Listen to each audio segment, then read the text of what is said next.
everyone. How's it going? Welcome back to the Nintendo Prime Podcast. I am your host, as always, Nathaniel Janc. You know, the Rumplemans, the Rumplejins, the Rumple really weird people. You know what, guys? I do like my rum. So just fill me up with it, baby.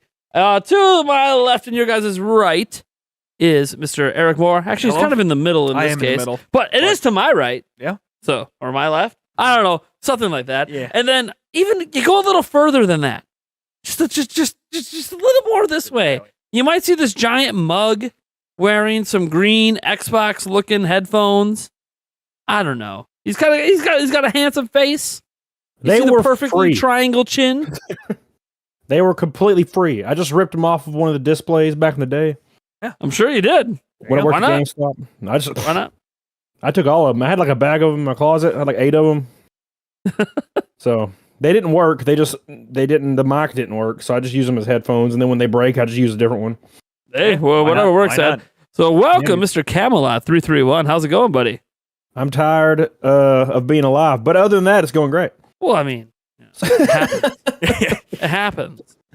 You know, in my 30s. When you go to a Planet Fitness and they're serving Little Caesars, I mean... Dude, I tell you what, man. Like, I don't know what it is, but Little Caesars gives me indigestion so bad. Oh, my gosh. It's like there's just lava inside me. Well, so my thing is, like, when I was watching that video, I'm like,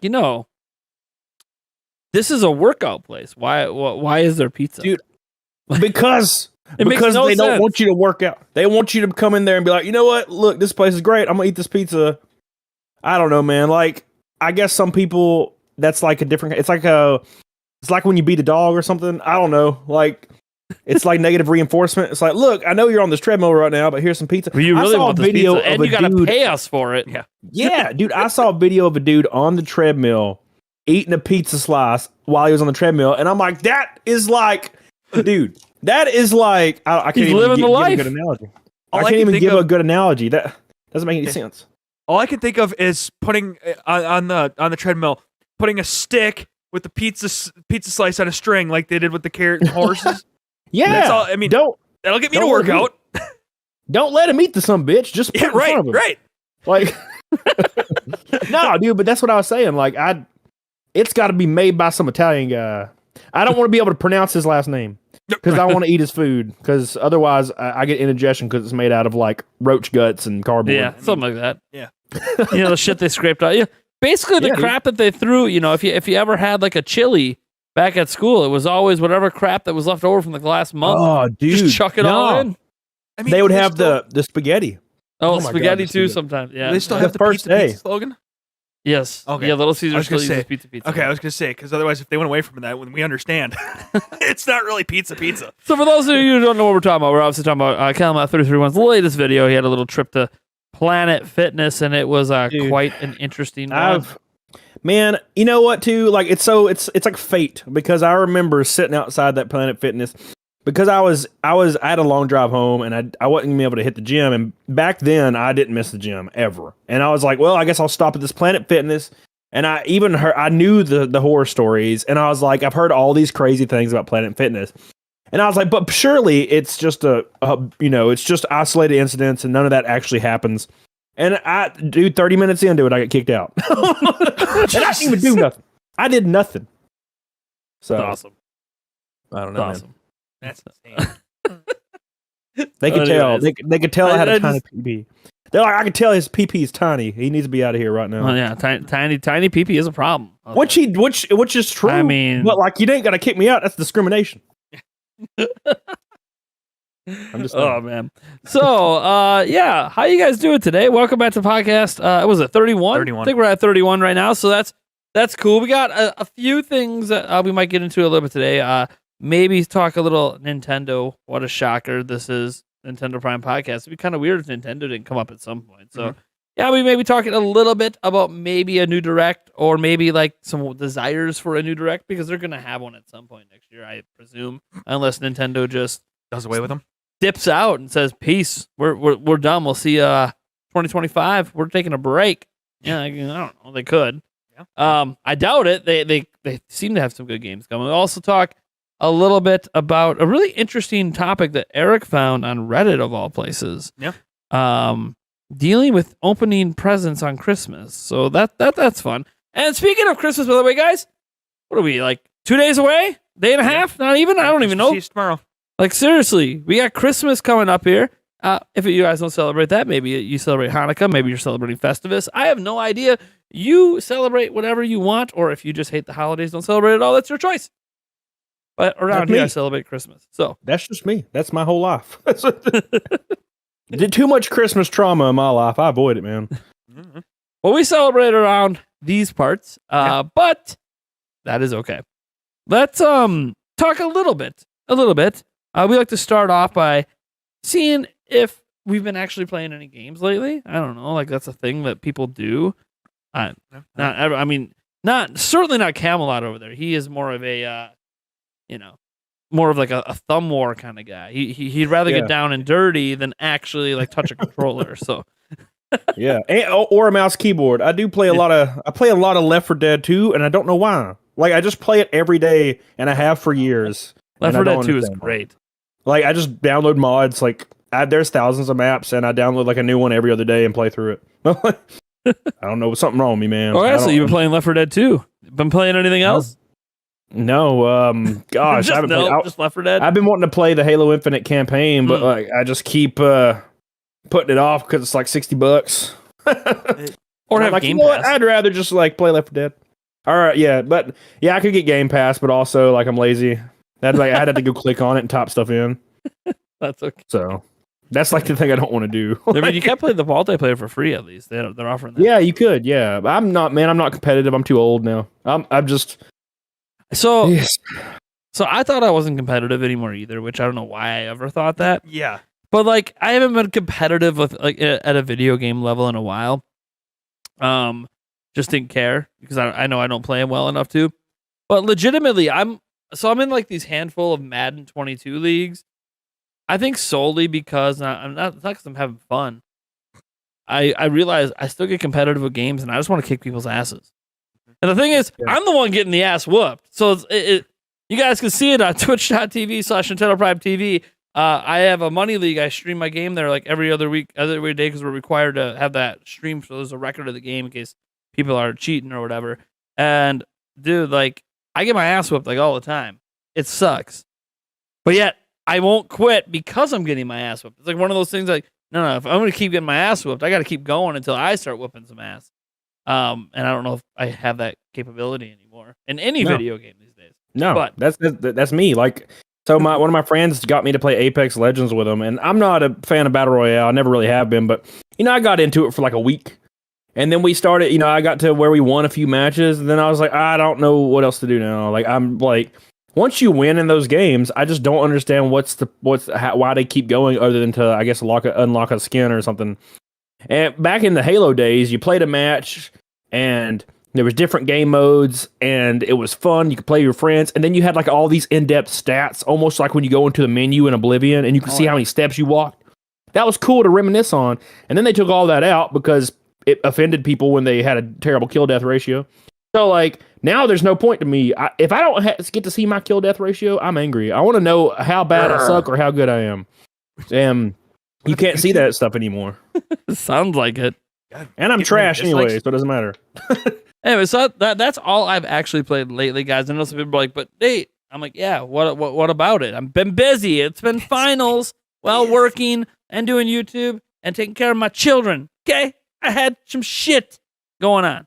So yeah, the only game that I got in was Madden, which it almost makes me feel a little shameful. I did win one game though, so like that was fun. Yeah. All right. Eric, have you been playing anything lately? After all, Yeah. You went on a trip. I did. Like A Dora the long Explorer, trip. Oh, you my went on your lord. favorite rocket ship. Yeah. Nah. Heading over to Little I Einstein's am- quick. Yeah, good God. Yeah, no, I made it to Bowser's level in Odyssey. Odyssey. Yeah. Nice. So you're at kinda- the end. yeah, kinda Sort getting of. there. Getting there. Sort of. Yeah. Because you Getting know there. what's at the end, right? I haven't figured that out yet. I'm getting there. Wait, have you really gone 4 years without knowing what happens after? Yeah. It- you oh do my realize that I don't ever really Oh pay attention my- to anything. Why do you think I don't say any shit? Oh my! Yeah. Here's living proof that you can avoid spoilers. Yes, The you reason can. I'm saying this is because you guys all know the post game that happens afterwards. He doesn't know about any of it. Nope. Man, dude, I have to interject because this is real important. Oh my gosh! I don't even know what you guys are talking about. Yeah, So- Super Mario Odyssey. You know, Oh, old okay. game. See, now I know. I remember the trailer. Yeah, there was like I remember there was real that one people. trailer that one time. Yeah, I remember there was real people and Mario was small, and I was like, "Is he in some alternate universe?" Yeah, New Donk That's all I City, remember. baby. yeah, You know, that's all I remember. Spandong City. Might as well just go right. all in, on it. Yeah, right. So yeah, that's where I'm at. that's where you're at. That's what you've been playing. That's been playing. Cool. Got an interesting mix here. Mario Odyssey, Madden, boo. Some Left 4 Dead 2. I mean, that's we're just covering the spectrum. I was waiting for like Camelot to be like, look, dude, I played this game. It's one of the most ancient games of all time. Only the true ballers play it. It's called chess. Oh, dude, that is weird as hell because I play chess like every night. Nice. So there you go. See, look at that. It's like I already knew. But it's trailer park chess. Well, So you have to get two like hookers. It's weird. Like I can't explain it very thoroughly because I don't even know the rules all the way. But you find out as you go. I don't know the rules. I just play it every day. Take a pawn, slam a beer. What is that? How that works or what? Well, it's tequila, and then you have to have two hookers or three if they're shorter than 4 Gotcha. 9. Gotcha. I'm telling you, man, That's it's pretty weird. That's the perfect mix of games. Yeah. That's the I can never last all the way through it anyway, so it doesn't matter. I just no comment on that one. Yeah. All right, so let's briefly, as brief as it gets around these parts. I don't even know. Sometimes the briefly just ends up being the longest thing we've ever done. So, are you aware of Nintendo Directs, Mr. Camelot? Vaguely. Vaguely. It's where Nintendo Vaguely. announces games, right? Yeah. Yo, I know what it is. Yeah, I just Yep. haven't like paid attention to. Yeah. You just don't pay attention. Who gives a shit? Yeah. You know, I mean, my entire audience probably gives a shit, but that's okay. So Nintendo traditionally does one to start the year, and I'm curious, and I'm going to kind of curve this conversation a bit because I'm going to ask Eric a very different question about this than I'm going to ask you because obviously Eric is someone like me who pays more attention to it. Obviously, it's what we do, and then you as like the outside person. I'm going to ask you this. First off, what Nintendo games, if any, do you enjoy? Or like, Oh man. Oh gosh. So I have a Switch. I have 2 Switches, yes, and not the ones that your grandma used on you if you got in the road when you were younger. I'm talking about like the handhelds. yeah. And Grandma may still be pulling it on me these she was days. crazy as hell. No. But I have a Switch, and I don't play it very often. I only do when I'm on vacation, and I play strictly only Mario Kart and sometimes Smash Brothers. Okay. I already played through Breath of the Wild, of course, 100 times back when it came out, and that was it. So I haven't really played anything else in there. Yeah. Hell yeah, So- baby! So this is the way I wanted to phrase this because Nintendo Directs where they show off games and announce new games, and I wanted to know like what games would you like to see Nintendo announce that would actually interest you at one of these directs? Like next, I assume another Mario Kart game maybe. Like obviously you say you played that one. Bunch, or are you just Maybe, kinda man. done with- Honestly, I feel like Mario Kart. What else can you do other than like put more tracks in the game? Like, because it's generally the same Nintendo Kart. experience. How about a And I love Nintendo it. Kart? I love it, but I mean, it's like, do I want another one so soon? I don't So- know. Be careful about saying soon. It's been almost a decade this game's been out. Really? Is Yeah, it? it came from the Wii U. Oh, is it Mario Kart 8? Yeah. What? It's not. Yeah, Kart, they brought it's not Mario Kart Kart 8 over to the Switch, and that's what we've been It's playing not this whole time. Mario Kart 9. Oh, okay. Well, I had no idea. So yeah, probably Yeah. new Mario Kart, I guess. But to be honest, But it doesn't mean that's the thing. It doesn't necessarily mean that everyone who has 8 really cares about playing another one. yeah, that's true. I don't know. Probably another Zelda game, but I feel like those take so long to develop. Other than I'm sure there's already Breath of the Wild 2. Yep. Yep. Scheduled to come coming. next year. Yeah. So, man, I don't know, dude. Maybe a new IP, something A that's new IP. something that's not happened before. But that's like asking for a lot because that doesn't happen very often for any platform ever now. So Sure.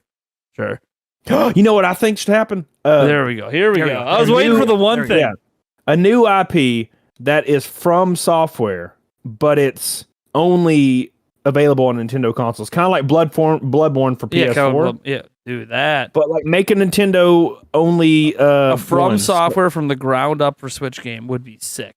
Yeah, and make it like really bloody and stuff. And they've already made like a samurai version, and they've made the Victorian London. So maybe like, I don't know, maybe a Stone Age version where you're a caveman, you're slapping dudes. Mm-hmm. And the ultimate goal is to get your woman and drag her by the hair. Yeah, I mean that would be great. Why not? Isn't that just what relationships are? Oh, wait, I'm the one getting dragged by the hair. Shit. That's why I don't do those, man. No thanks. When my wife left, I was like, I'm retired. Well, I mean, you know, for like the foreseeable forever. Yeah, and if my girl left, I think that'd be it. I think I'm good. Yeah, dude, just buy Shiba Coin and like I should if I want to. That's true. I mean, it's not as true because I don't really buy her shit either. It's all the kids. She's actually the cheapest one in this house. See, that's the good thing is, dude. This is the strategy that I used in life. Married for a long time. She left. I had my illegitimate children that I never met from random people, and now I'm just alone. So I got all the bases covered. I may meet them when they're 18. I've been everywhere. That's fun. I've been everywhere. It's like Genghis Khan, I think that's his name. He has like half the people are related to him. That's like me. It's like Alabama. Half the people are related to me. Oh man, Eric, what do you want to see at the next one? Ooh boy. It'd be great. I know there's the rumors of Mario Odyssey 2 coming out. So I mean, any of that. Mario, it's me. Freaking Mario. awesome. You have a Mario movie next year. Yeah. No, for sure. That I don't even know what the end game is in the first one. Yeah, I know. We already talked about this, and you already want to. And he wants a second one. That's why. Right? It's because he's getting to the end game. Yeah. He's getting there. He's getting to Star Road, baby. Get to the Is climax. Star Road? I don't know, dude. I haven't played. Would that be a first? Ooh, damn! Not for me, dude. Shit. I'm like that's 20 seconds. That's all I can give you, man. It sucks. Oh, I'm done. Bye. Yeah, dude, it's pretty rough. I kind of feel bad for the women you're with, to be honest. Yeah, well, that's the great thing. Wait. Are we sure it's women? I kind of made an assumption there. Yeah. Dude, I've been everywhere. Like, I'm just saying. Well, that's what I'm saying. Like, you said wife. Like, dude, how do I even know that was a girl? I mean, he finds a hole and it's just tempting. Is that what it is? Yeah. I mean, dude, I'm telling you what. Like, you know who he is, right? I mean, he sees a hole. He's explored it. Let's fill it. No. Oh boy. Yeah, I don't. That's why I don't have to care about their feelings. It's pretty cool, actually. Yeah. You ever order hot wings and you just eat all of them? Well, yeah. That's my sex life. It's true. Dude, hot wings, you just wreck those things when they show up. I don't need the ranch. All I need the hot wings. No ranch. Supply the ranch? Is that what it is? Oh, Get God. that celery away from me. I'm not about to divorce again. There you go. Oh, my God. Yeah. Number 2. So Odyssey 2, anything else? Odyssey 2. Give me a little bit more Breath of the Wild 2, obviously. Well, I mean, that's a given. I see in chat a lot of people saying F-Zero, which I would absolutely love again. New F-Zero. I agree with that. Yeah. So that's kind of what I'm hoping for. Bring some of the good stuff back. I mean, and the new stuff. Man, Breath of the Wild 2 is obviously like the biggest thing I always want to see because I know it exists and I just want to play it, but I can wait if it's not there. I'm cool with that. I know it might put some doubt in people's minds about it coming next year. Who the hell knows? Only Nintendo really knows what the hell they're doing with their games. So sometimes I wonder if they even know. Have you met Nintendo Switch Online? Yeah, right. But I will say that when I think about what I really want to play and what I really want to see, I am actually going to go with something that's a little different. I don't really care what Nintendo's making. I trust whatever they make, I'm probably going to enjoy because I wouldn't have this YouTube channel otherwise. So we already know about a bunch of huge games next year. Sure, seeing those games again would be nice. Seeing whatever the hell else Nintendo has going on would be nice. But I want to see something that we don't see enough of, and I want to see partnerships that Nintendo has with major third-party publishers to actually get their damn games on our platform. Yeah. And I don't mean like those Gotcha. streaming versions. Like, yeah, that's cool. I'd rather have that than nothing. But I mean, you can't tell me that Wii U was able to get not one, but 2 Call of Duty games. The Wii U, 13 miller.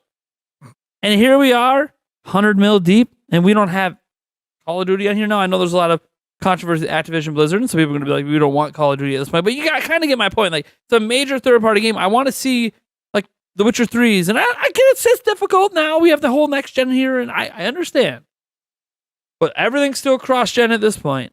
So let's see more of that with major known IPs and not just grabbing crap that came out 5 years ago. All right, like cool, but let's get some other stuff in here because I know people want that Valve Steam Deck out there, but like that thing ain't gonna be here like another 6 months at this point. Yeah. They just keep pushing that thing back. So See that. I didn't even know that was a thing. I thought that everything came out. So I'm guessing the Nintendo infrastructure to develop on is just way harder than everything else.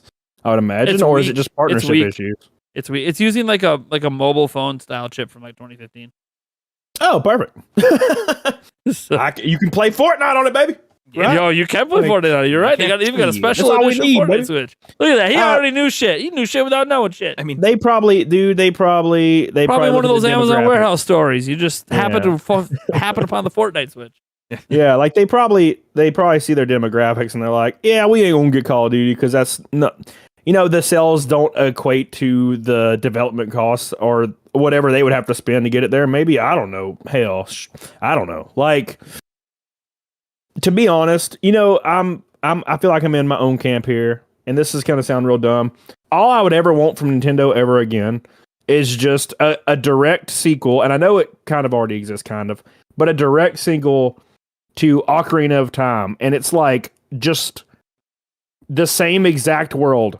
Don't even add anything to it. Just make it super like high def with like Breath of the Wild style graphics, except you're still kind of short at the beginning for some reason, even though that wouldn't make sense.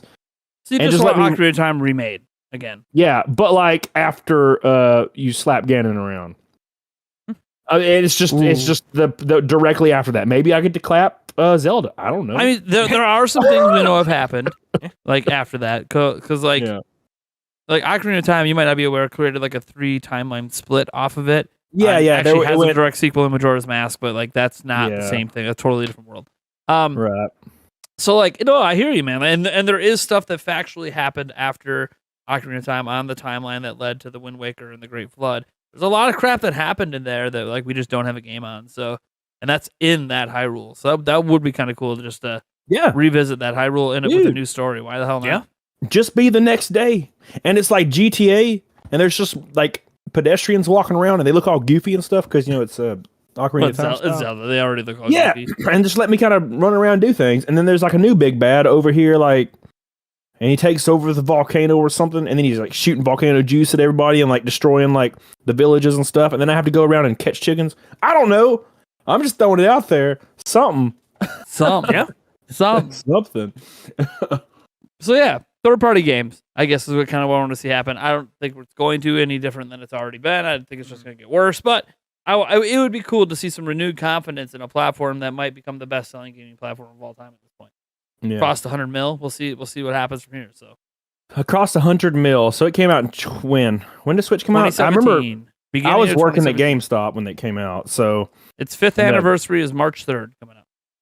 and the PS5 came out in 2017 as well, or 2016. I can't remember. You mean When did PlayStation PS5 4? come out? Yeah, PS4 came out in 2013, didn't it? Yes. And then the PS5 came out last year. Yep. Maybe. Dude, Yep. I don't even know where I am, to be honest. Yeah. So- Yep. PS5 is 2020. So there was like a 6.5, 7 year gap there. for Yeah, PlayStation because 4 and PlayStation. when the PS4 came out, dude, we had those stacked to the ceiling at GameStop, and they were wrapped up in like black shrink wrap, so you couldn't see them for some reason. I don't really understand why. I guess the employees wouldn't steal them. I guess I don't know, Yeah, probably. but that was wild. And the Switch was the same way. We had them wrapped up in black shrink wrap. It's freaking insane. And then of course people were coming in out offering thousands of dollars for them when we were sold out, and I'm like, I ain't got any. Ain't got none, son. Ain't got it.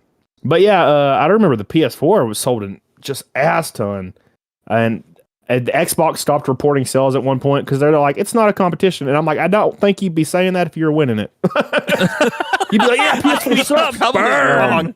I mean, you're totally right. If they were winning it, they'd be bragging. Yeah. So, and then when they moved everything to PC on Microsoft, I was like, okay, well, I don't need Xbox ever again because I have a PC. I have a 3 Series graphics card. I don't have to worry about that anymore. Nice. I'm kind of more of a Sony guy, even though I don't really do anything with consoles that often anymore. I probably Switch the most just because it's sitting there.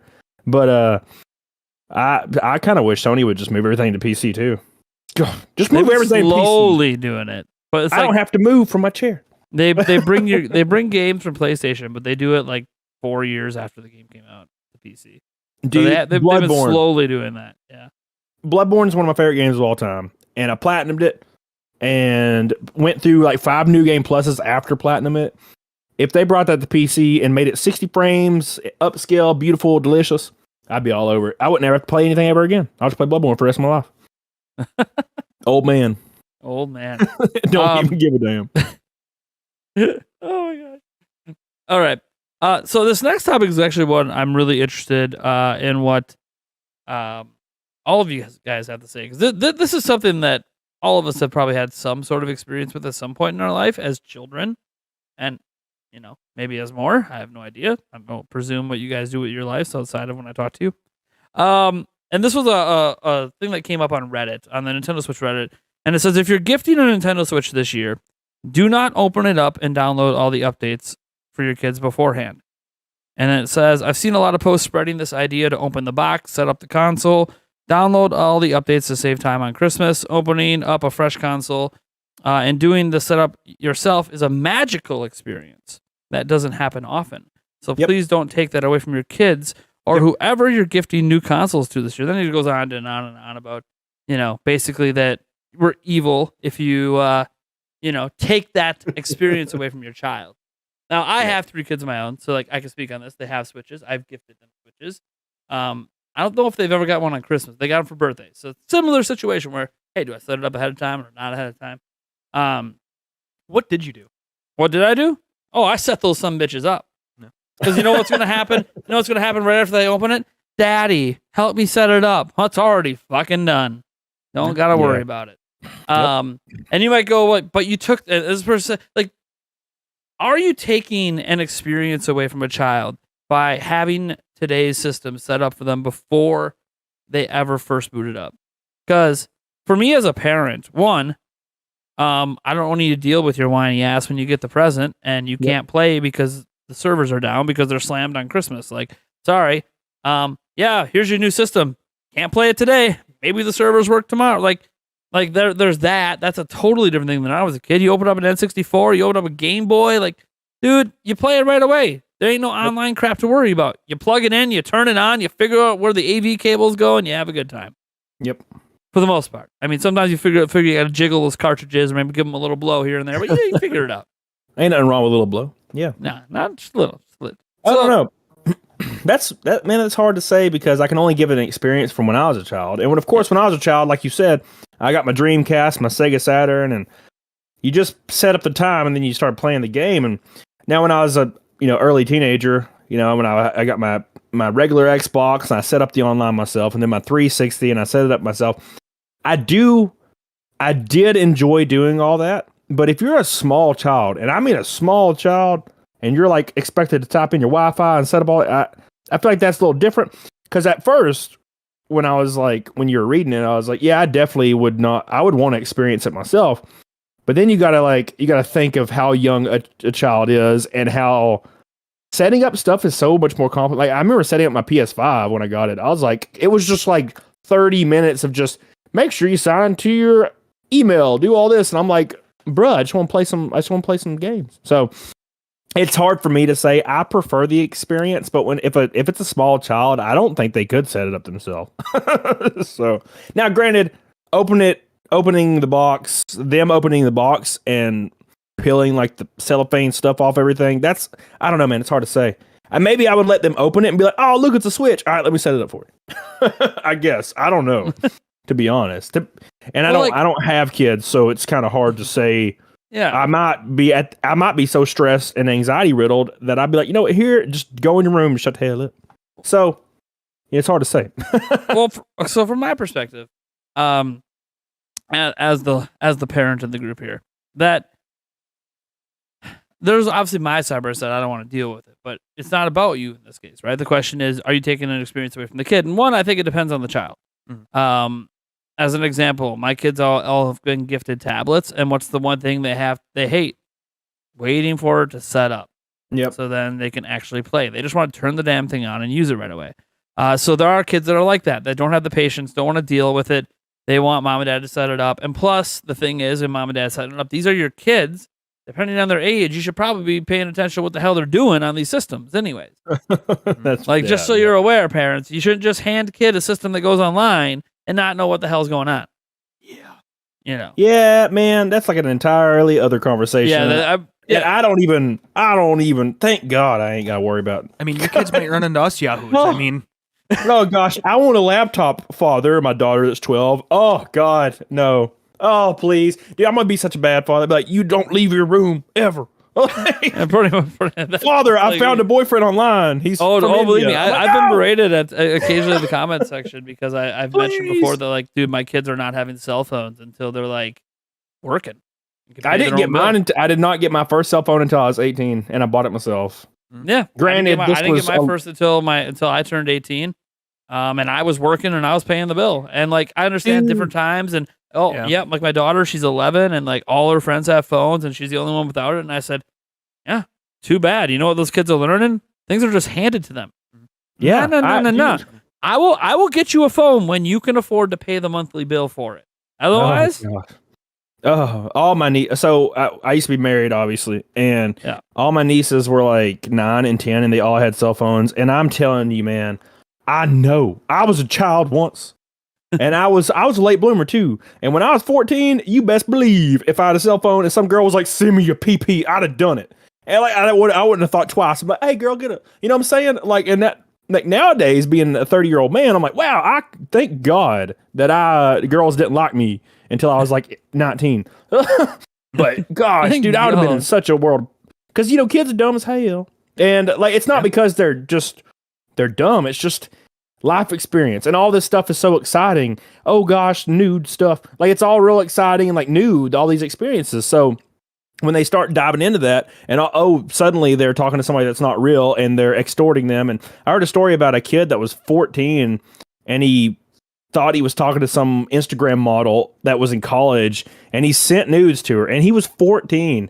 And then the person on the other end tried to ask for money, or else they were going to spread his nudes all over his school. And he killed himself that day. Ooh.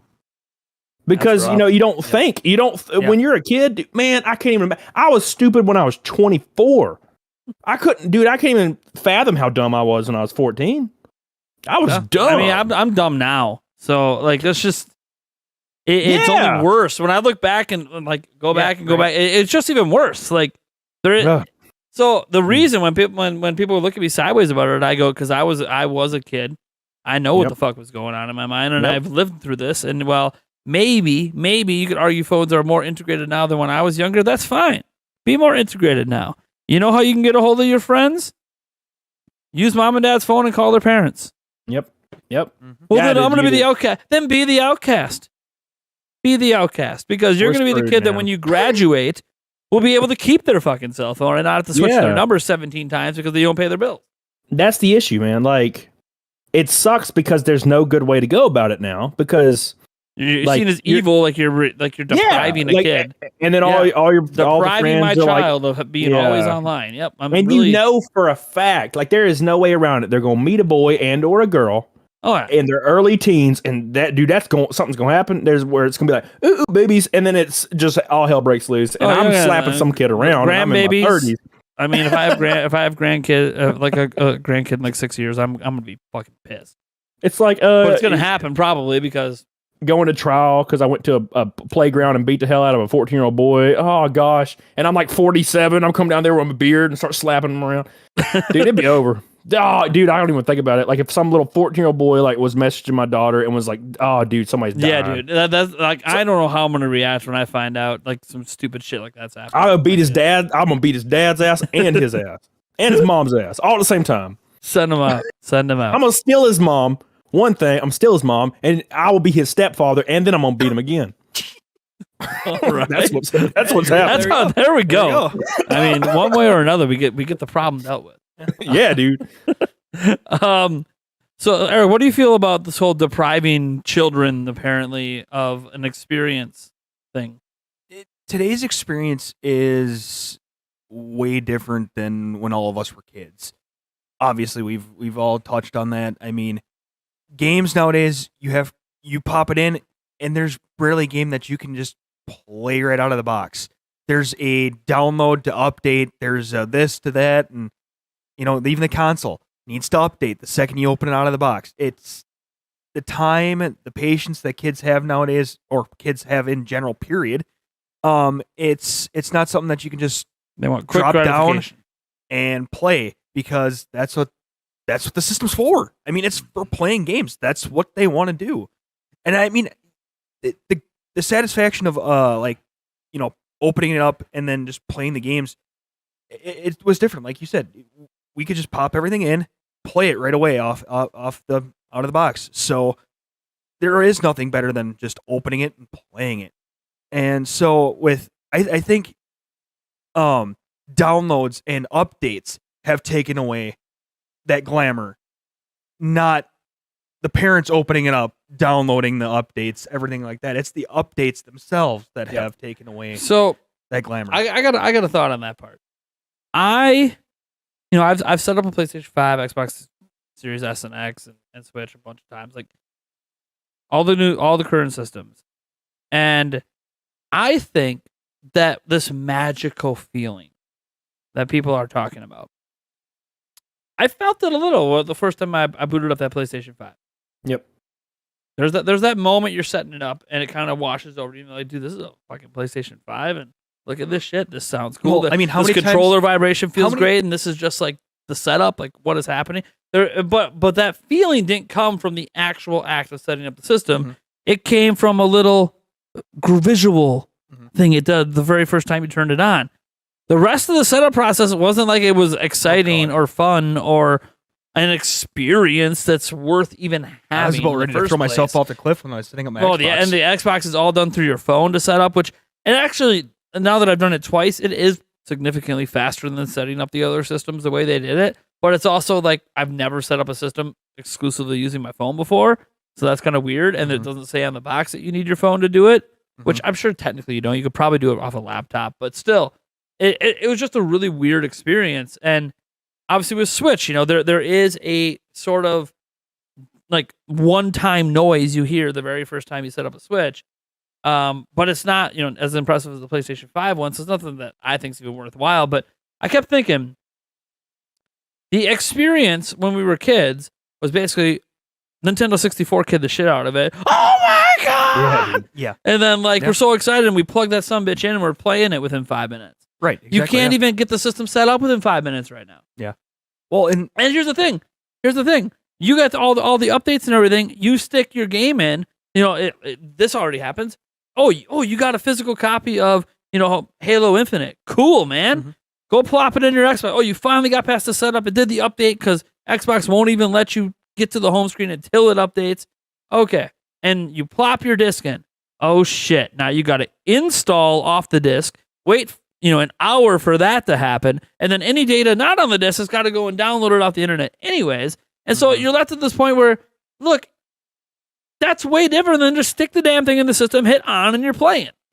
Yep. These kids don't want to have to their very first experience with the system be, oh, here's the reality of the system. You get it, go plug it in because you might by the end of the day actually get to play a game. Maybe. Yep. That's what changed everything for me is this is kind of unrelated, but I used to be a physical game dude. I still have all my PlayStation 1, 2, 3, and 4 games. Yeah. And as soon as it was update install 100 gigs every time, I've not bought a physical game since PlayStation 4. I have 2 PlayStation 5 games, but they were sent in a bundle when I was doing giveaways. But I just don't. I download everything off of Steam, or I just download it direct. I have Google Fiber, and it's just like whoo, and there's no point in physical anymore because the perks of physical was okay. Yeah, you had the disc, that's cool or whatever. Depending on if you got a collector's edition or not. But it was so you could skip the entire process of having to do all the installation stuff and downloading. And now it's there regardless of if you have a disc or not. It's the exact same process. So there's no point in physical for me anymore, which is weird because I've always been so like violently like fighting for physical media. And then all of a sudden I noticed one day, like I haven't bought a game in 5 years physical. And I was like, oh, damn, I just noticed that. So they got rid of the convenience. Yeah. The only thing that's still nice is that you can resell. Okay, cool. Yep. But all those discs are that you're buying, guys, is just a lock key.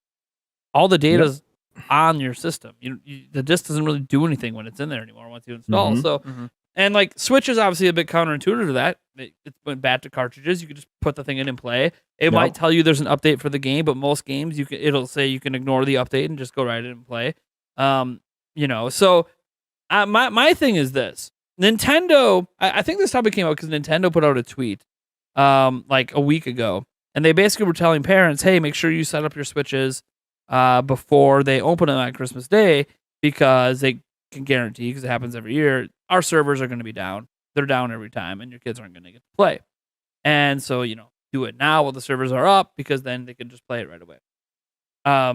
Sure, makes a lot of logical sense. Of course, Nintendo's going to tell you to do that. They don't want their kids having a bad experience day one with Switch. Yeah. So, like, Nintendo's encouraging you to do it. So, like, this idea of fighting back against that, here's the thing. Like, I think back when I was a kid about how magical it felt. I didn't really feel a magical feeling in terms of first time turning on a system until that PlayStation 5 thing happened. And that was like, it's like a nostalgia. It made you like think. The way they did that visual made you kind of think of past PlayStations, and at least it did for me.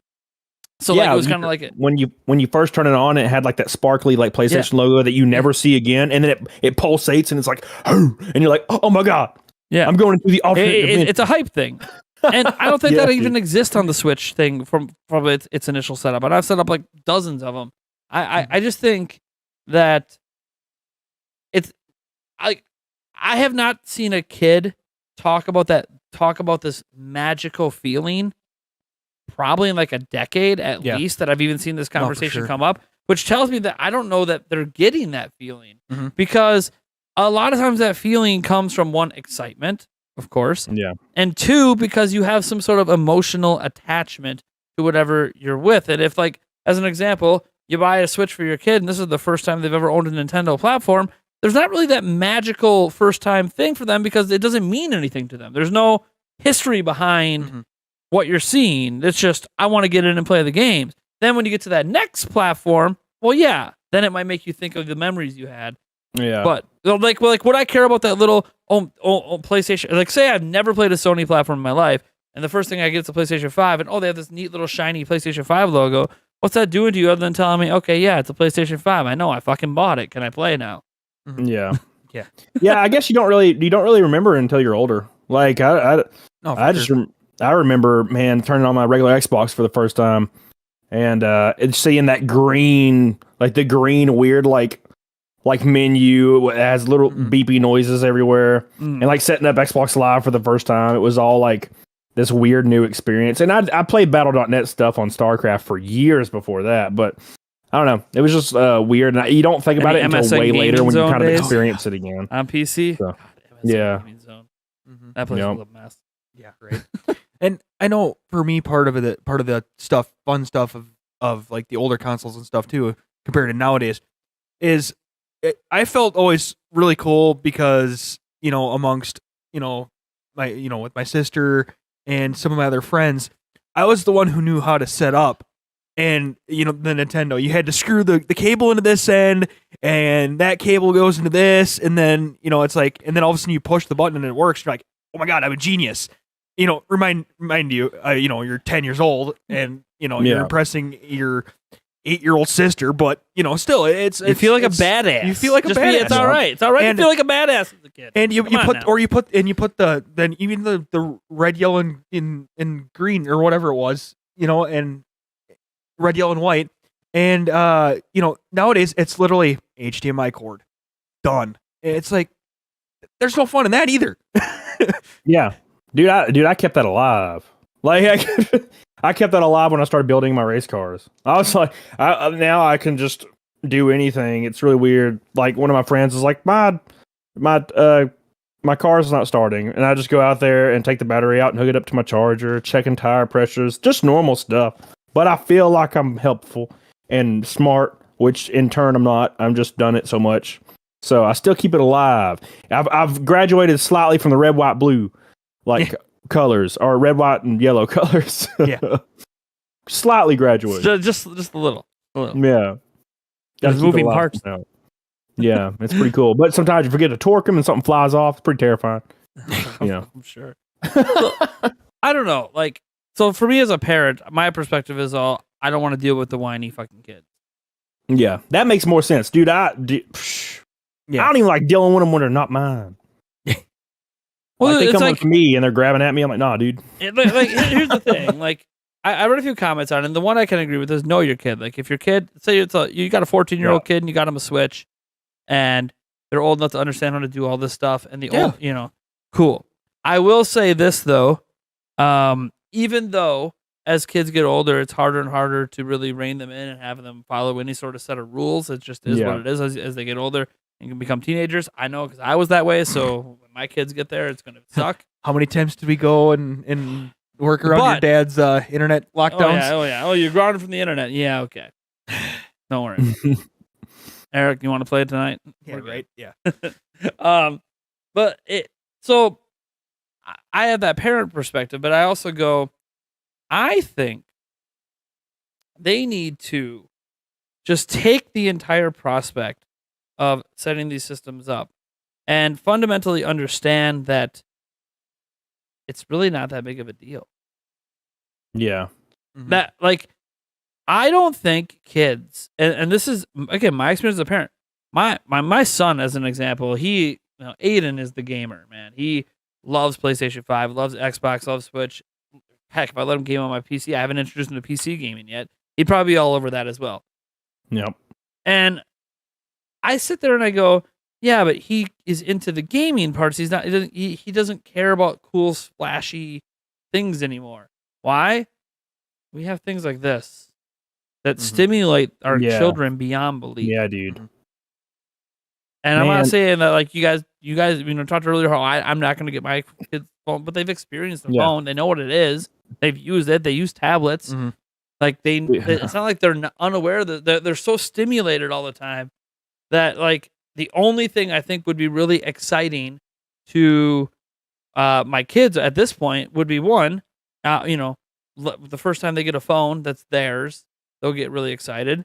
And if they're at an age where I'm okay with them setting up, where I don't feel like I need to have any sort of access to monitor what they're doing.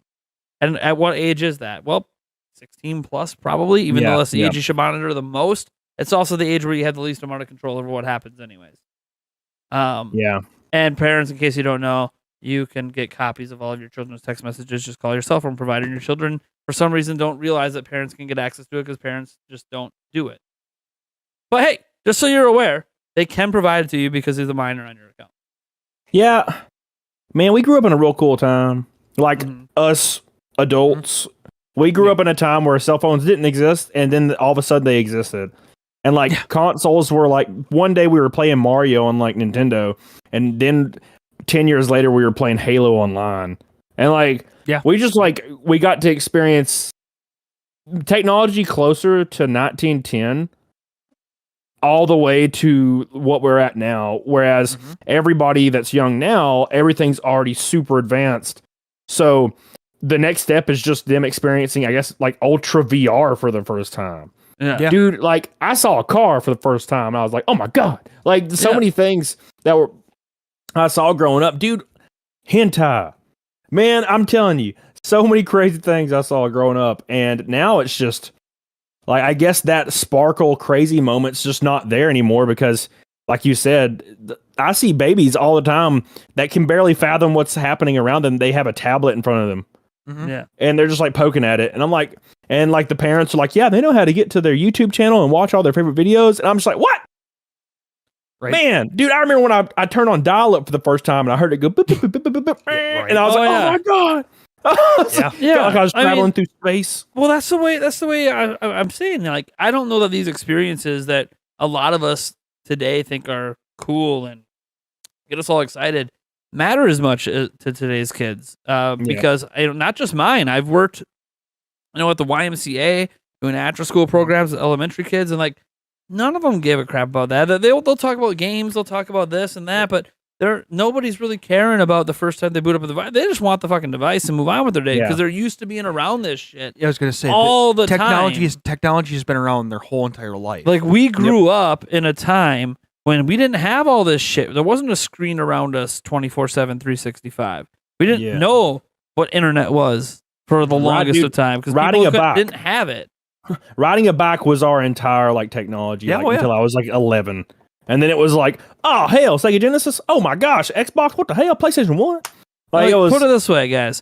When I was born, okay, they had just transitioned from record players to cassette tapes to listen to music. Do you even know what a fucking cassette tape is? Yeah, right. I mean, you don't even know what a CD is. So like, it's not that I'm blaming the youth. No, you know what you absolutely. grow up with, but you grow up around so much stimulation that to me, it feels like, do you really care? And I think this might be a good question because the problem is, like, if I put a poll up on my channel, my primary audience is 25 plus, so it's going to be all in the age range anyways that are going to be like, oh yeah, they should experience it because I think it's really cool. Yeah. But like, I want the opinion of the children that are trying it for the first time, where they go, "Oh yeah, that boot up. That's what got me excited." Mm-hmm. Or were they actually just excited when they first started to use it?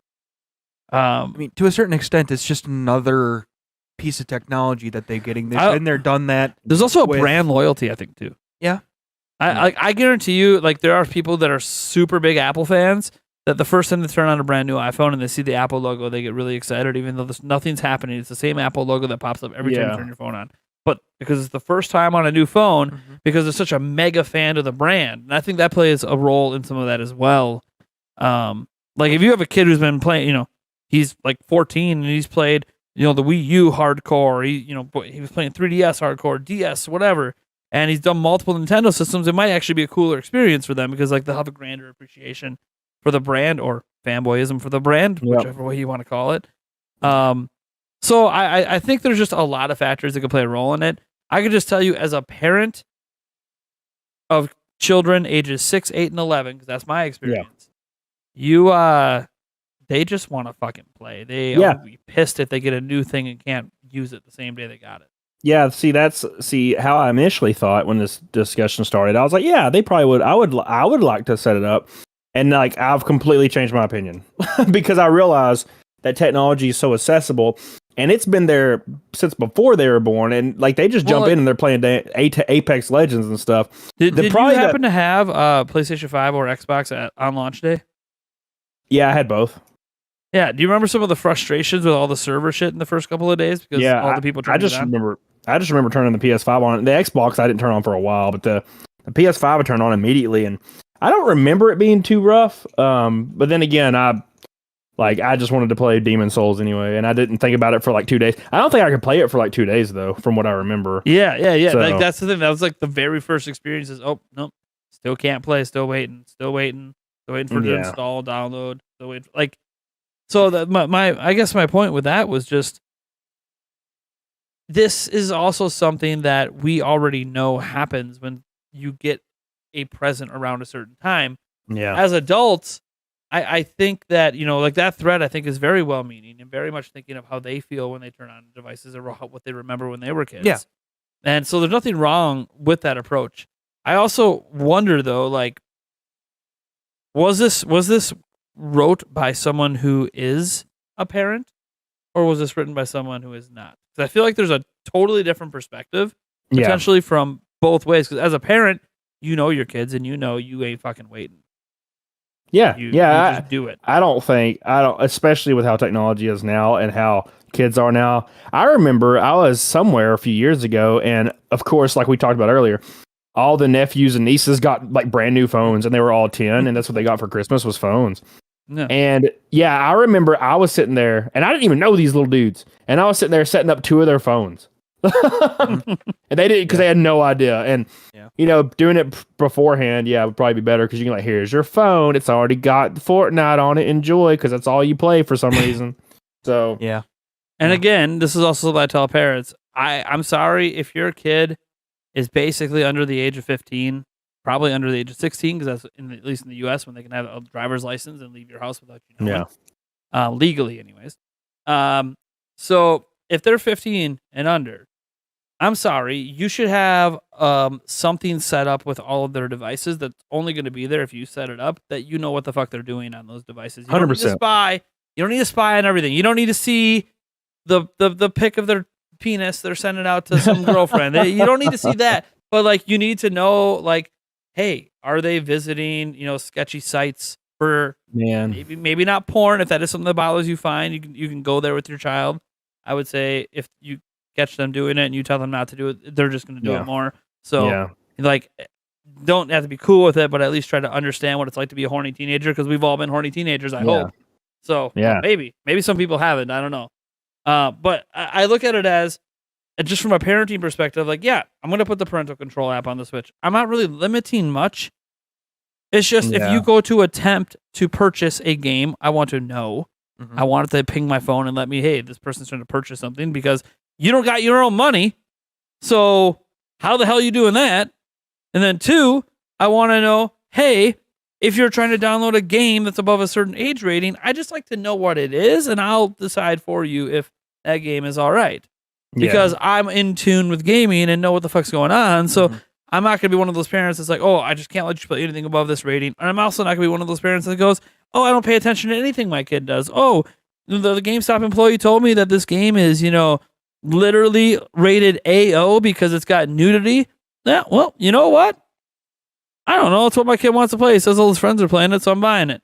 Like, because they just have no idea. Like, do you even know what you basically say it's okay for your kid to look at virtual porn? Like, that's Do you realize like, is that hitting you, or do you just not know what video games are? Especially today with how realistic things can get. So that reminds me of that Black Mirror episode where the girl has like an experimental like chip put in her head, and like her mom has a tablet and she can blur out everything the girl sees if she wants. And she like put it away for 10 years and then opened it one time when her daughter left, and she was like 16, and she turned it on and she was like having sex in a van, and she started freaking out. And I'm like, man, when I was a teenager, I did some real dumb stuff, and I snuck out and I was trying to hang out with girls. And it's like, I appreciated my privacy at that time. If my parents would have known, they would have wanted to chop my head off. And I've told them the stories by now. But like, do I want, like, there's a part of me that wants to know what's going on, but there's also a part of me that's like, every kid goes through this like awkward growing up, like coming of age, like deal. And do I want to make myself involved in that? And I don't really know the answer to that. And it makes me scared of ever going. So this is what I say. I'm not saying I want to be involved. I just want to know. I want to know, not because I'm worried of that anything bad's going to happen, but just so I'm aware and I'm not blindsided by something the child got into. Maybe turns out my kid's been fucking smoking pot for 6 months at fucking age 13, and I would kind of like to know that's fucking happening, and we'll have a talk about that and figure out what to do about it. Like, I don't want to like be blindsided that my kid fucking started then, and because it's illegal in my state, somehow because he was doing it then got into other drugs, and before I know it gets it was just pot at 13 and it's fucking meth by the time he's 19. Like, I would like to be more aware of what happened that led to that, so maybe if it's going down that path, I could do something about it, or at least encourage it to go in a different direction. Like, I don't want to be one of those parents that loses their kids because they're just not paying fucking attention to what the fuck's going on. And I know it's very hard to do that because of shit like this.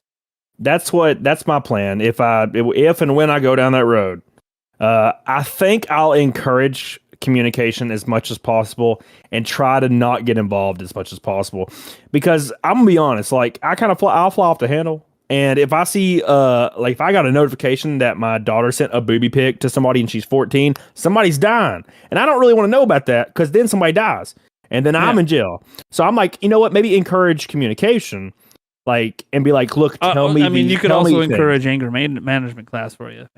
Yeah. So that isn't your instant react. Like, here's the thing.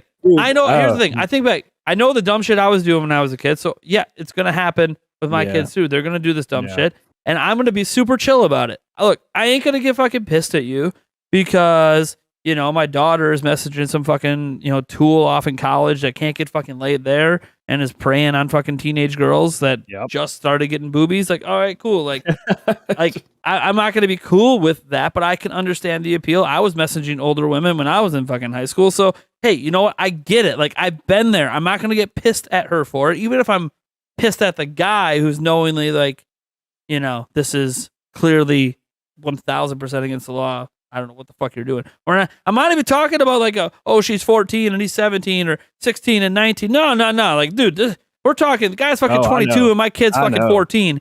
Yeah. No. You're praying. Every one of my female friends, every one of them told me that when they were like 13, 14, they were dating like 28-year-olds. Somebody would die. 100%. Yeah. So like, I'd be pissed about that.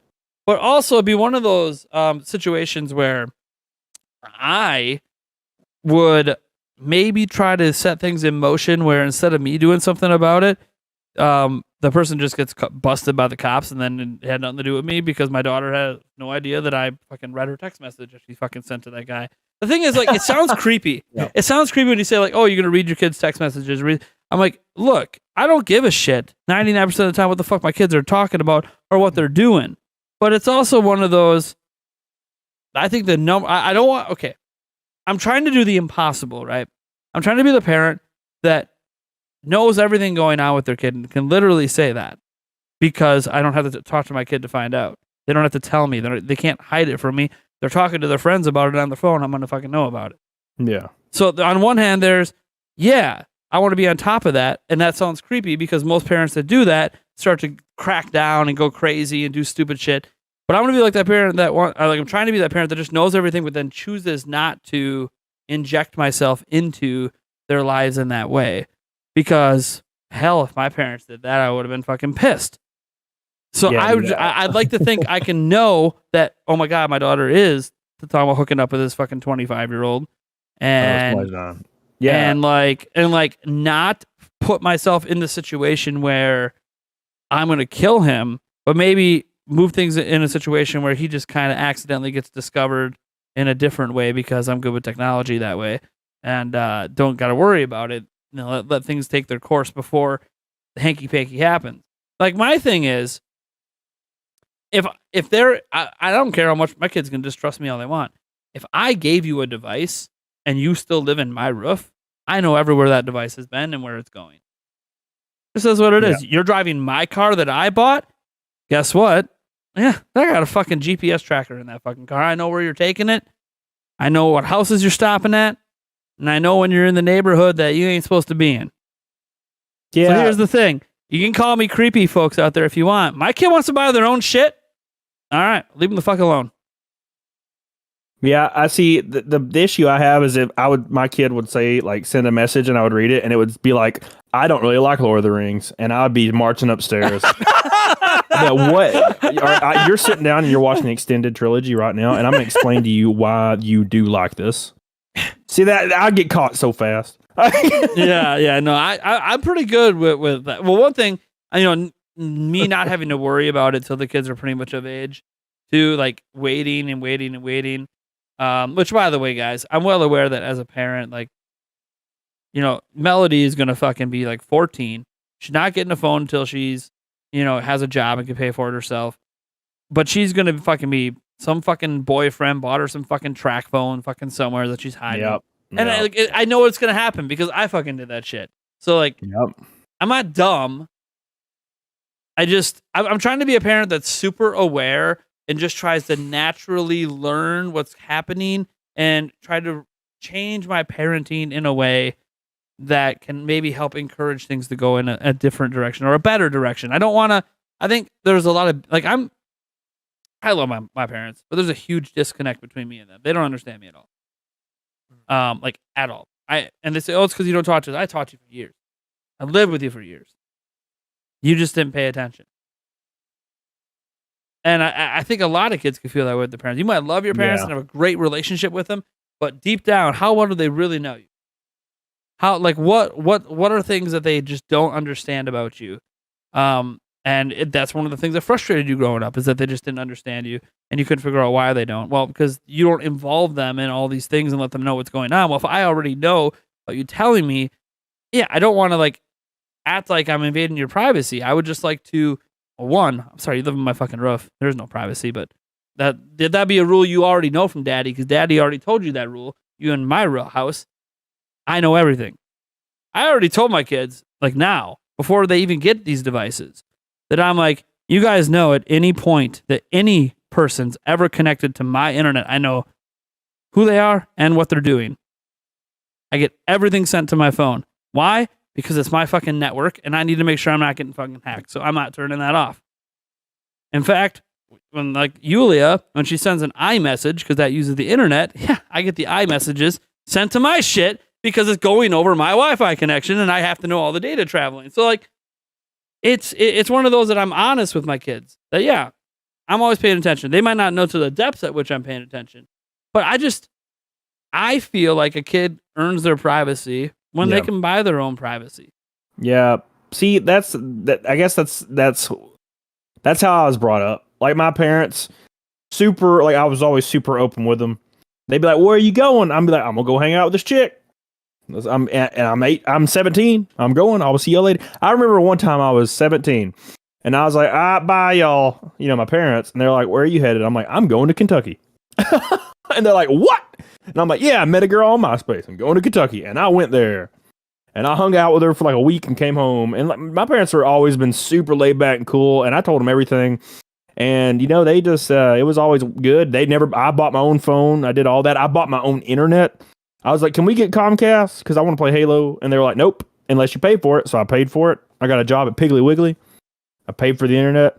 So me and my parents have always been pretty close. I told them everything, and I still tell them everything. I was telling my dad about my latest Tinder escapades a few years ago.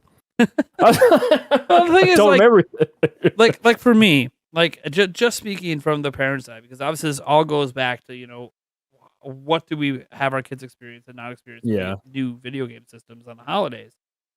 To me, I just go, I think, and maybe I'm overcorrecting with my children, I guess I'll find out, that there's a lot of parents that just don't keep tabs on things with their kids and give them freedom and give them privacy and just give.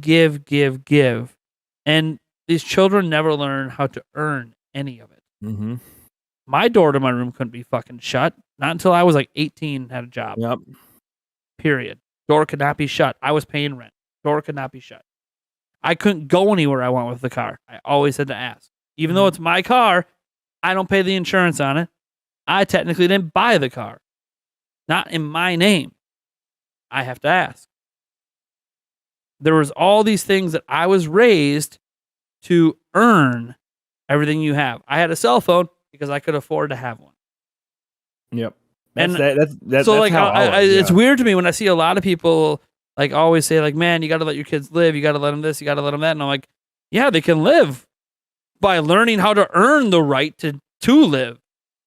Like I don't want to just give and give and give and give and leave them alone and let them, you know, go on this journey of self-discovery. You're right. They got their whole goddamn lives to go on that journey of self-discovery. Let me tell you, you ain't going on your journey of self-discovery during high school. It ain't happening. Yep. It's happening once you get out of mommy and daddy's house. Yep, exactly. So like when I was 16, I wanted a car because all my friends got a brand new car when they turned 16. I lived in a trailer park. So I didn't. My mom and dad didn't have money. My dad had like an old broken down F-150 that didn't even have a distributor cap on it, and he just gave it to me, and he was like, "If you can get this running, you can drive it to school." So I figured out how to get it running. Got a distributor cap for it. It didn't start half the time, but that's fine. And I drove it to school, and that's what I did. And I bought my own Jeep like a year later from my Piggly Wiggly money. It was like $1,200 down. I bought my own Jeep, bought another car when I was 18, and I was working full time at this point for forever. At GameStop, I was already a manager at GameStop and working full time. So, and then I moved out, and then I bought my house. So I think that's a good thing to instill, because my dad, he was like, here's a truck that doesn't run. And that was pretty much my first experience, was like, here's a truck that don't run, enjoy. And I had to get it running. And then that was it. And then when I moved out, I had to pay my own bills. And I've never really known anything else. So yeah, just giving them stuff, just giving them like, here's a brand new phone, 11-year-old, and here's a brand new car. I just don't. Now, granted, if I become a millionaire one day, which is the ultimate goal, let's be honest, I might get my kid like a brand new car. I don't know. It's hard to say, man. Like, it's hard to know when you have a ton of money that it's like, how do I not do that? He might rebel. He might rebel and kill me. And it might totally babackfire and just be like all the other rich kids. It's like, Dad, you have a Ferrari in the garage. You best get me like a Kia or something. Like, you know what I'm saying? Like, I don't know. At that point, I'm hoping even if I had money, my response would be like, look, dude, you can have a Maserati. You can have a fucking Bentley. I don't care. You can have whatever you want. Yeah. But you're gonna be paying me, depending on the car and how much it costs, $300, $400, $500 a month in car payments. Just so yeah. That's the thing is, maybe be like, hey, if you have to get a job and pay the payments, and then pay the initial like down so they can have the car, because they ain't got no damn credit. See, and jokes on them. And jokes on them, because if I'm rich, I don't have any payments. You're just paying me back for what I already exactly. Paid. Just pay cash and be like, all right, give me money. Yeah, you're just paying me back what I already paid. Oh, you wrecked the car. Ain't that a damn shame? Well, who gets that weird. insurance money? Start. You paid off. It's like it just doesn't start one day. 1% of it. So that's how much insurance money you get back.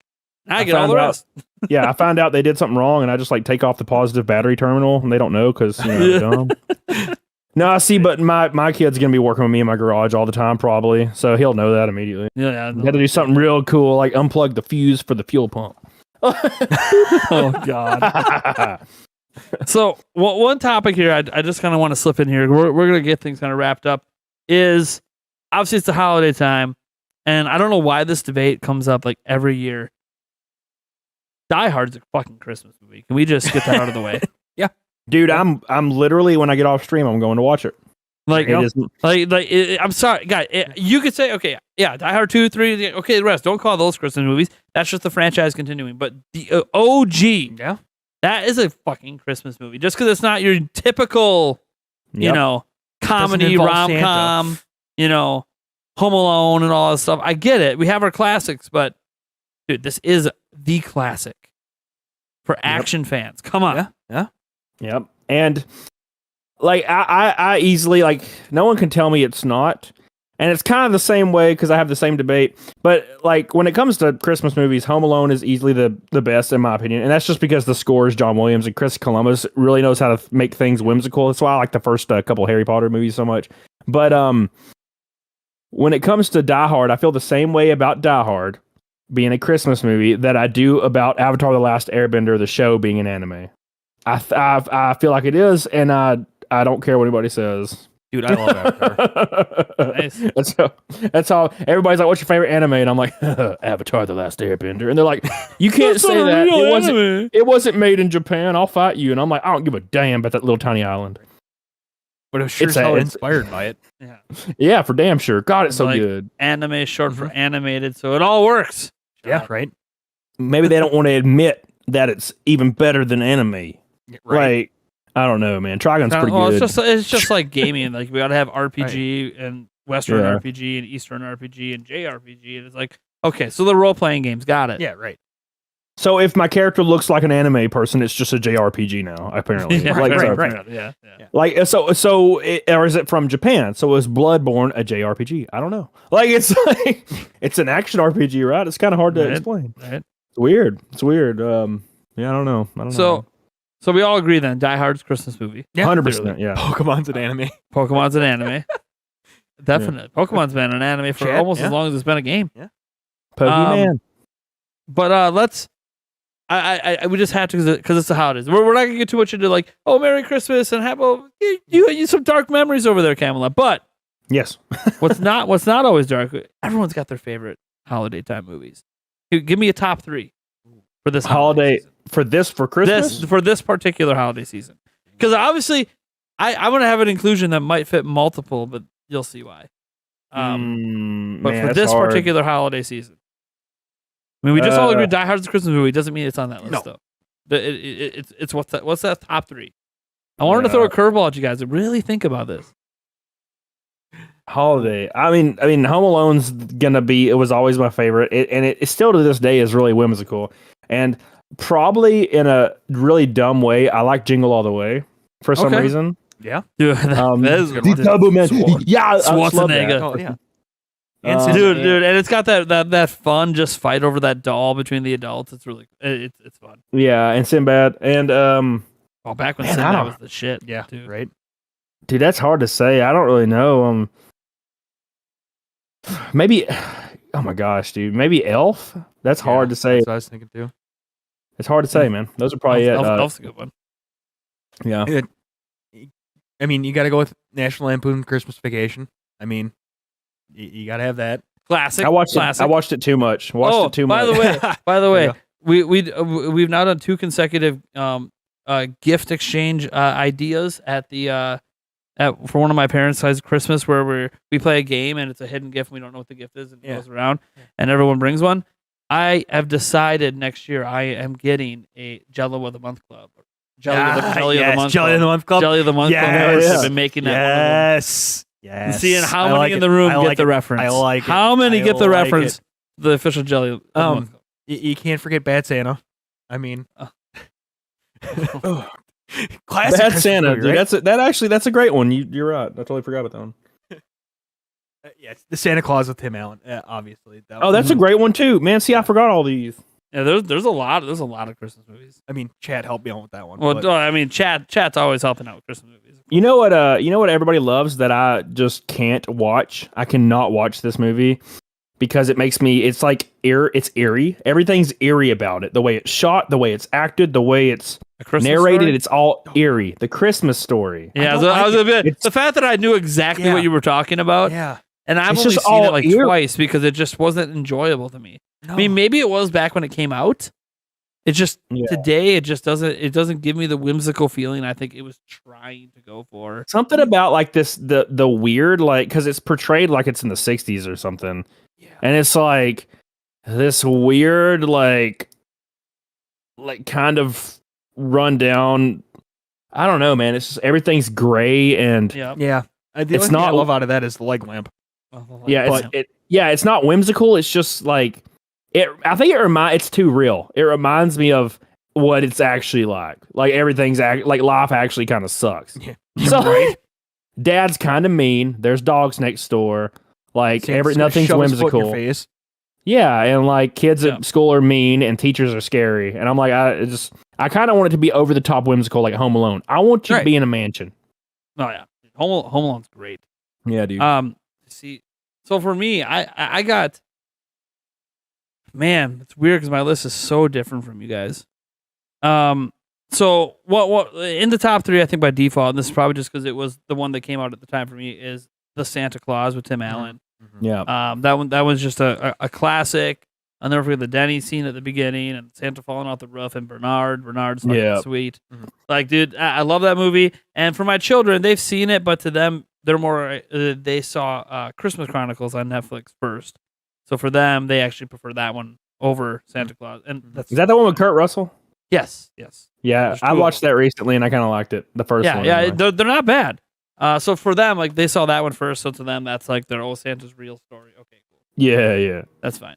And then besides that, this is one that I think covers multiple holidays, but it's a damn Christmas movie. I'm telling you guys, just because it's also another holiday as well. Nightmare Before Christmas.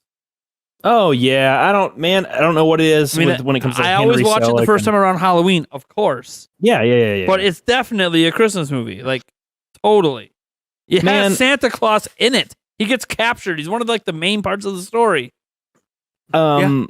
I hold the weird, unpopular opinion that everything Henry Selick does is unsettling, and I have to be in a mood for it, like Coraline and stuff. Yeah, I just have to be in a mood for like the Henry Selick claymation stuff, and it's just, I don't know. I think That's I like prefer the only one I Corpse's- like. Of the Corpse's claymation. Bride is the one I like prefer. You like Corpse's Yeah. Bride? Yeah, that Yeah. one's okay. I don't know why, because it's like dead stuff. And then I also like I like Coraline, but I have to be in the mood for it. And something about Nightmare Before Christmas, I just don't feel like it's Henry Selick's best work at all. And I feel like it just overshadows a lot of things. So I always for some odd reason, subconsciously boycott it, even though I don't not enjoy it. It's just like, man, there's so much other great things out there. Like Coraline. God, that's a masterpiece. And it's still, I can't watch it because it's like, unless I'm in the right mood for it. Because it's kind of weird. I get you. So, yeah, I don't know. I do like Nightmare Before Christmas, but again, I have not watched it in like 5 years because I've kind of like always see it and I'm just like, I don't watch it. Yeah, I've been trying to get my kids into it and it's just not working. Oh, Now, if my fiance was no here, way. she'd There's no way. be strangling me. So I have to give an honorable mention because her all-time, this isn't just her Christmas. This is like her favorite movie of all time is The Grinch. Oh yeah. The one with Jim Carrey or the The original? Jim Carrey version. I think it's actually I think Jim Carrey and the studio did a pretty fantastic job. Like, it's as good as they could have done, in my opinion. So yeah, It's way better I than need Cat in to the Hat. That's for I need to watch The Grinch because I haven't watched it in a long time. I watched Home Alone 2, and Elf like every year. And I watched Santa Claus the other night with Tim Allen, but that's all I've really watched. So I need to get on the train and start watching more stuff. And of course, Die Hard. Yulia will get. I had to bring that one up because she's Yeah. gonna get mad about the last one for on sure, my for list. sure. But what do you got to add there? I'm gonna add one more that Nate, I'm not even sure if you've actually seen it or not. But Jack Frost. But not the one you're actually thinking. Jack Frost, the Mutant Killer Snowman. Yes. Oh my Okay. gosh, That was the That's one exactly I was what thinking. that's what I was. I was like, that's the what I was only thinking one. too. That's the only Yeah. one you think Yeah, of. right? Not, Yeah. who thinks of the original? The other one? Yeah. No, Jack Frost, the Mutant Killer Snowman. It's a freaking great movie. I honestly thought Yeah. I hadn't seen that. I don't remember. Just because we didn't want, I watch movies without you, right? Fair enough. Oh my God. Have you seen that one, Kayvon? Yes. I've seen that one, the original, and that one reminded me when you were just talking about it is the ones that I can't remember what it's called. It's where Jack Frost is like a kid and then he dies and he becomes Jack Frost, a god. And then he like meets Santa and Santa's Russian. Do you remember what that's called? No. It's called that. Maybe it's called like something Chronicles, the like Spiderwick Chronicles or something. I don't remember what it's called. It's called something like that. It was cool. And I want to It was give a shout out to at least one animated one because none of us have there really you brought go. up Okay, any yeah. animated ones. And this is because this would also make my kids' list because they literally watch it every year. And no, guys, it's not Frozen. Promise, it's not that. They haven't actually watched that in a while. The Polar Express. Mm-hmm. Yeah. Oh, see, I've never seen that. And Yeah, my kids Yeah. watch that every year, and it's actually a pretty Yeah. good movie. Rise of the Guardians in the chat. Yes. There you go. That's Yeah. the movie I'm talking about. And it is animated, by the way. Yeah. It's a great movie. But so the last one on my list, I guess I'm doing all these honorable mentions because there's so many good ones that Oh yeah, for sure. just keep popping up, and I'm like, no, it's still not in there. And this is actually, it surprised me. This one made my list. It was the first thing that popped in my mind when we started talking about this, so that's how I know it belongs. But I had to look it up just to make sure I got the name right because it's a more recent movie. The Office Christmas Party. The Office Christmas Party. Oh, I don't even know what that is. The Office. Or it's well, it is Here it is. wait, no, it is, yeah, it's Office Christmas Oh, Party. Yeah. it's got TJ Miller in it. Okay. Yeah. And it's Yeah, a I've never more seen that. it's more recent, it's not super old. I think 2016 it looks at says. Oh, yeah. I love that movie, and it has become, since it came out, something I watch every single year. I've never seen it, and I like TJ Miller a lot. It is so I should- hilarious. It is actually really good. It is stupidly hilarious. And like for me, it takes a lot for like a more modern film like that to stand out. And that one just it got in there, and every year I just can't help it. I got to watch it. It's almost like guys, to describe it like it because it's a raunchy comedy and all that. It's like a really raunchy rom-com thing. It's really fucked up, but really funny. And it reminds me of being like, oh yeah, it's like if you enjoyed Bad Santa, but like let's just say a more PG-13 version. Yeah. Of Yeah. Bad Santa. It's really good. And I love Bad Santa. It kind of like sometimes it's all about like what mood you're into. You know, for like sure. sometimes Yeah. you're in a mood where like, dude, I just need that. Dude, I just need the nastiest, grossest, stupidest Christmas shit. All right, let's put that Bad Santa on. Mhm. You know, like, or, you know, I need that whimsical, feel like a kid again. So like, oh, can't forget the classic. Oh, we got to watch the classic Rudolph the Red-Nosed Reindeer one. And when they go to the toy island and everything's crying and like, yeah, we all know that And it's your a campy classic horror. Charlie Brown Christmas too, you know, like every year. So yeah, there's just a lot of them out there, but those are my top 3. Yeah. And obviously all you guys watching or commenting or listening on your favorite audio podcast stations, find a way to let us know. Head over to my Twitter, you know, hit me up. Let me know what your top 3 holiday movies are. Now I know there's gonna be some people in the chat. I've actually seen this comment a couple times on our live show here, where they're like, "Man, what a weird conversation for a Nintendo podcast." And let me tell you what's not so weird about this conversation, guys. It's Christmas in like a day and a half, and there hasn't been any new Nintendo news in like 3 weeks. Yeah. Come on now. Like, we just had this conversation. You guys remember the conversation that we had with Tim Geddes a couple episodes ago, where he's like, "Yeah, we just don't have a Nintendo podcast because we just don't have enough crap to talk about every week." Well, there hasn't been crap to really talk about in a few weeks, and we're just kind of making it up as we go. Pulling it out of our ass. Like, you guys are like, "Oh yeah, you're talking about rumors. Are you talking about this?" Yeah, because there is fucking nothing else to talk about. What do you want me to do? I can't make the like. Okay, yeah. Here's some news. Here's what we could have dedicated this to. Nintendo did a really shitty thing, and their emulator for Nintendo Switch Online N64 thing has a built-in feature in it that can crash and destroy your save files. Is that what you want to hear? Oh, shit. You want us to talk about that? Or you want us to talk about how a guy went into the Paper Mario recent release and added a line of code in that fucks with the frame rate on the final or one of the, not the final, but one of the final boss fights, which fucks up the game and can cause it to crash, which triggers this bug, and it was manually entered in on this version by a paid Nintendo employee? We could talk about that shit if you want. Jesus. And you might as well go, yeah, we'd love for you to rant about that. And to that I say, why the fuck do you have the online expansion pack in the first place? Didn't I tell you that shit fucking sucked like a month ago? 2 months ago? What the fuck are you doing anyways? You shouldn't even care about it because you shouldn't have wasted your money. Yeah. Speak with your damn wallets. You want shit to be better. Like, I'm sorry. We could have made that a big topic today. But it's like, dude, you want shit to get better, just fucking stop paying for it. Yeah. Yep. Vote for your There's no vote with your there's no wallet, conversation to have. You want to make a difference, stop buying it.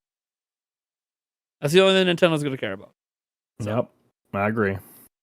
All right. You guys can go find Mr. Camelot 331 pretty much everywhere as Camelot 331. You just type Camelot 331 in Google and it's just, boy, maybe don't go to the images section. You might have to Yeah. make sure your 18 plus filters turned on. Just say. Just Too many you know, penises. You know, let's just say there might be some peepees out there. Some of those old high school damn peepees coming sure. back. That's for damn sure.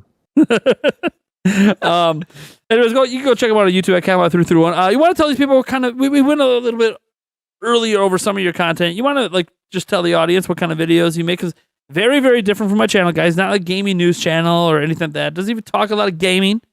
Talks a lot of other stuff though. He has a big background, obviously, from GameStop. That's why that's always been kind of how he kind of got going, was his experiences at GameStop. But yeah, it's unusual. I just made a video one day, and here I am. So, never expected this to happen. But no, I just cover a lot of retail issues with what people are going through, whether it's negative and or illegal. People send me messages, and so I kind of like go down the rabbit hole and investigate these things. And also, a lot of my videos are just personal, about me personally. Like the one today, it was just me going to Planet Fitness for the first time and kind of talking about how that went. And that's kind of generally where my stuff goes, is just kind of telling stories about my personal experiences, and also using my personal experiences to kind of react and talk about what's happening right now.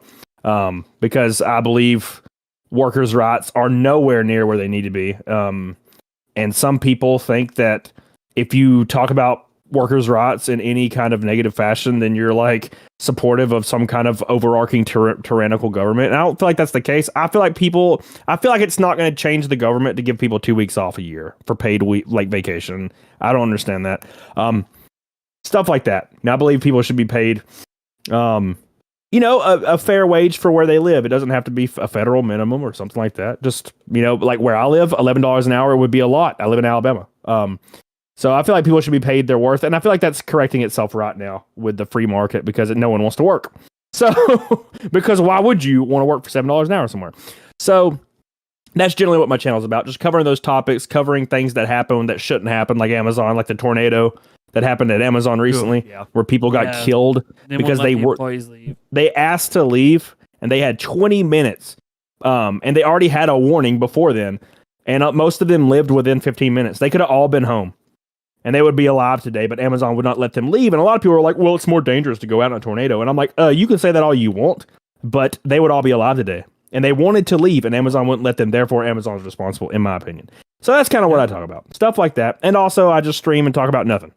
So my channel is really kind of all over the place. Oh, yeah, and I race. Like race cars for some reason. Yeah, NASCAR car. Yeah. That's on there. I don't know why, but it's there. So one of my passions. So that's it. There you go, that's guys. That's a little preview. If you found him interesting here, you'll definitely find him interesting over there. Let me tell you. Yeah. I've been hooked ever since the early GameStop. I mean, come on, guys. If people talk about GameStop, it's usually not a good thing they're talking about. Just so you're aware. Yeah. No. So yeah, it was easy for him to get some early attention by shitting on company that everyone likes to shit on anyways. It'd be kind of like if I made a career, like instead of us being Nintendo Prime, let's just be like fuck Kotaku Prime. And literally just bitch about Kotaku every other fucking day. We'd probably be massive right now, to be honest. People piss at things and then have reasons to actually be pissed about it. Yeah, and when you I worked at GameStop for 11 years in every position you can imagine, and so everything that would happen, I had a lot of insight in, and especially in my district, everything, dude, I saw something illegal every day from like my leadership, something like they were not supposed to do legally, and they would just do it. So I just talked about that kind of stuff. So like, oh yeah, we did this all the time. You know, I had a boss that did this, and he was never fired, even though everybody knew about it and everybody complained about it.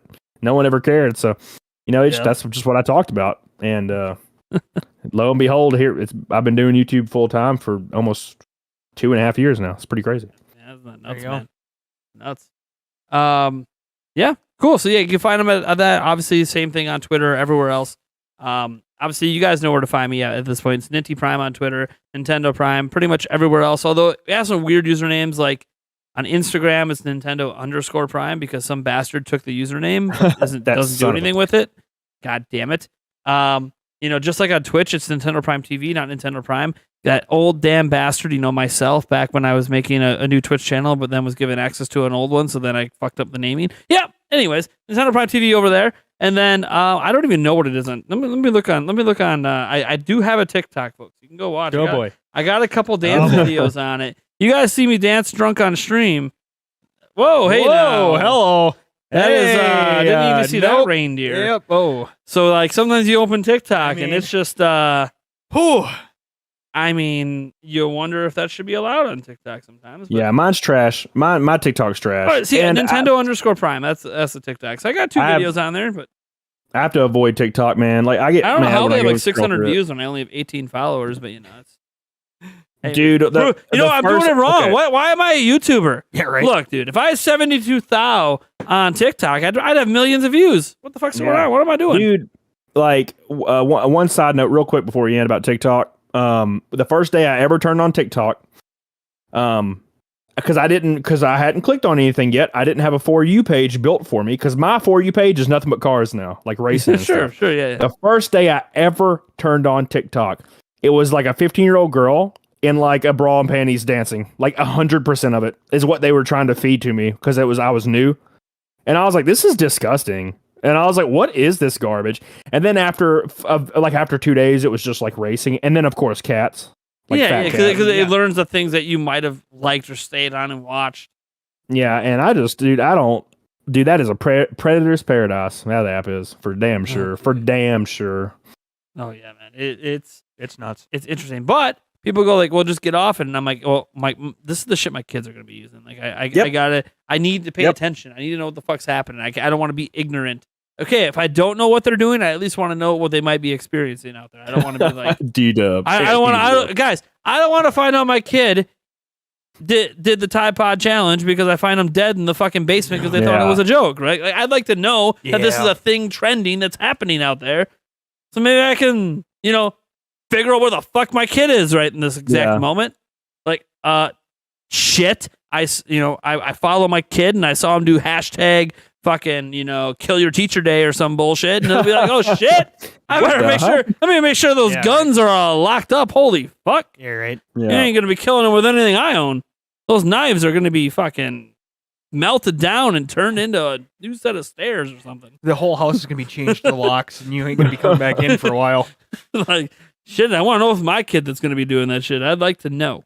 But anyways, thank you guys all for tuning in. Hopefully you guys enjoyed this episode. It was really nice having Kamala through. I'm bringing a totally different vibe to the show. Different. It's always nice. I love the different vibes. This is why I like getting the wide variety, I guess. Get something a little different. See, we basically brought a guy on that barely plays Nintendo on a Nintendo podcast. Why? Because it just made sense, right? Yep. I agree. Totally. We'll have to do it. Made so much sense. We'll do it again sometime. Hell yeah. All right, guys.